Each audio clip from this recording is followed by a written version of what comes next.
Merhaba yay ve yükselen burcu yay olan dostlar. 2024 yılı burç yorumlarınıza hoş geldiniz efendim.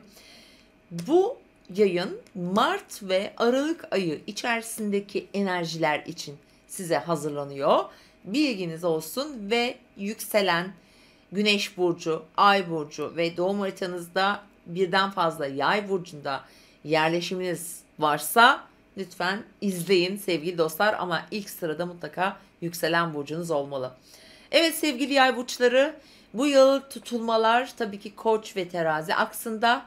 Koç burcundaki tutulmalarda ateş elementinde olduğu için yay burçlarını destekleyen bir durumda. Yani kuzey düğüm neredeyse bizim hedefimiz o yönde. Oklar o yönü gösterir ve bu yılki tutulmalar en önemli enerjileri aktif eder. 4 tane tutulmamız var ve ilki 25 Mart'ta 5 derece efendim Terazi burcunda. Bu ne demek? Mart ayındaki bu tutulma aynı zamanda bir ay tutulması ve dolunay, bir tamamlanma enerjisi olarak çalışacak.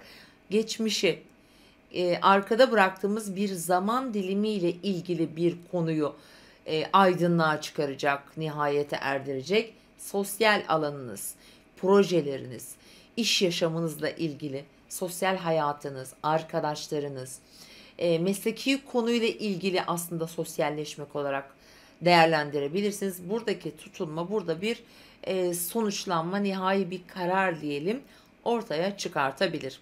Hemen ardından 8 Nisan'da bir güneş tutulması 19 derece Koç burcunda. Tabii ki bu, eğer sizin 19 derecelere yakın güneş, yükselen ay gibi gezegen yerleşimleriniz, hatta Venüs gibi mesela varsa, inanılmaz şanslı gelecek size.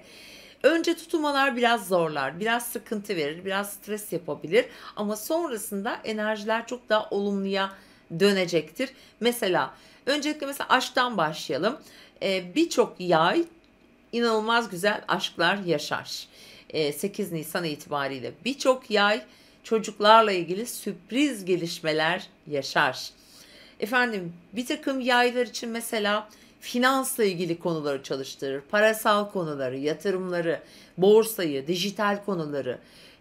Mesela bu dijital paralar olabilir veya işte farklı hisse senetleri, tahviller vesaire, buralarda çalışır. En önemlisi de inanılmaz bir sezgisel bir yetenek gelir. Hani ilahi bir şey gibi düşünün. Yaratıcılığınız çok artar, çok daha geniş düşünebilirsiniz ve yeteneklerinizle para kazanma anlamında da çalışabilir.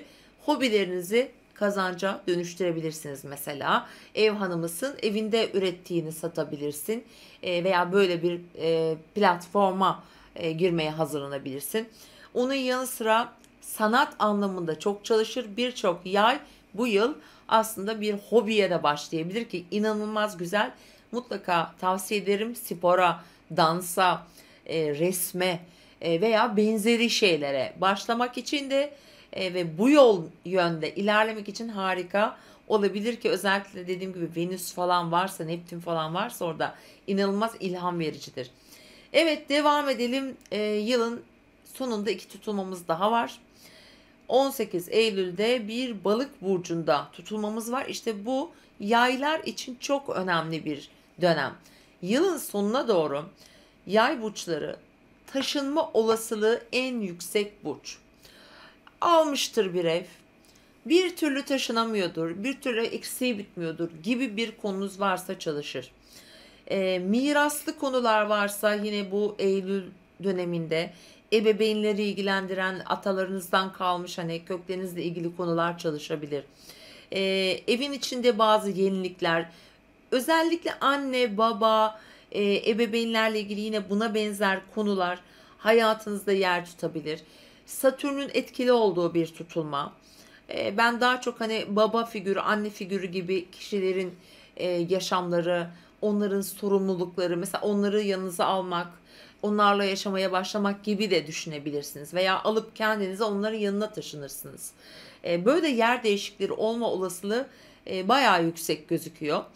Ve bu tutulmanın etkileri, yani Satürn de burada olacağı için tabii sorumluluk alma adına olacaktır. Eğer orada bir yeteri kadar kararlılık, emek harcamamışsa kişi, o birazcık belki öncesinde zor gelebilir ama bunu yapmamız gerekiyordur kesinlikle. Evet, devam edelim. Yılın son güneş tutulması. O da 2 Ekim'de, o da Terazi burcunda, 10 derece Terazi burcunda gerçekleşiyor. Yeni bir sosyal hayat başlıyor Yay burçları için. Yeni bir çevre. Çevreniz çok genişleyecek, çok büyüyecek.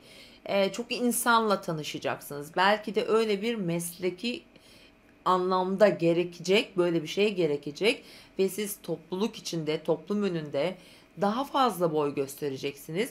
Hatta bir takım yardım çalışmaları olabilir bunlar. Özel hayatınızla ilgili, iş hayatınızla ilgili olabilir. Hani gönüllü çalışmaları yanında ve ilişkilerde, özellikle ilişkilerle ilgili konularda çok önemli kariyer sahibi, mesela size destek olacak önemli insanları, böyle dev projeleri bile olabilir, yaşamınıza getirebilir sevgili yay burçları. Evet, önemli sosyal hayat. Burada mesela çok aktif olmanızı tavsiye ederim açıkçası. Ertelemek yerine icabet etmek, her mesela davete, fuara, organizasyona, bunlar çok güçlü olacak yaşamanızda, özellikle yıl sonundan itibaren. Şimdi efendim, öncelikle şans gezegenimiz bizim Jüpiter ve aynı zamanda sizin de yönetici gezegeniniz.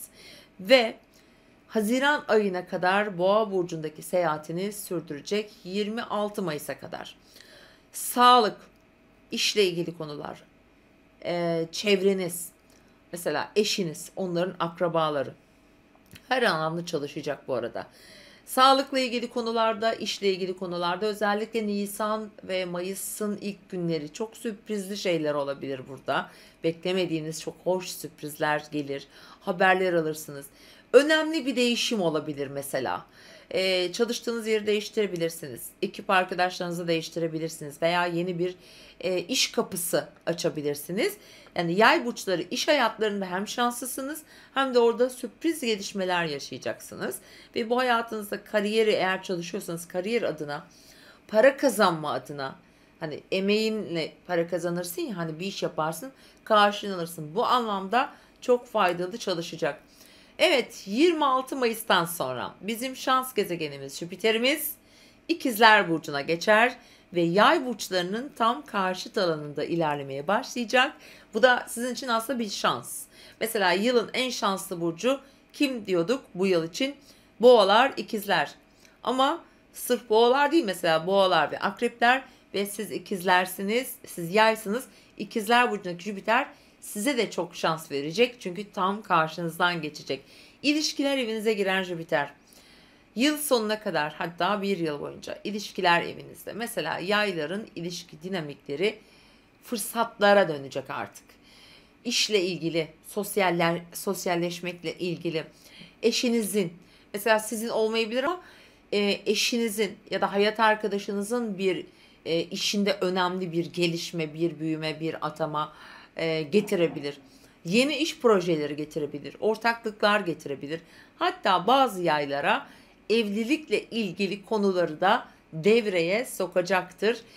Bu da önemli olacak. Yılın içinde tabii transitlerle bunlar doğum haritasının aldığı etkiye göre mutlaka değişecektir.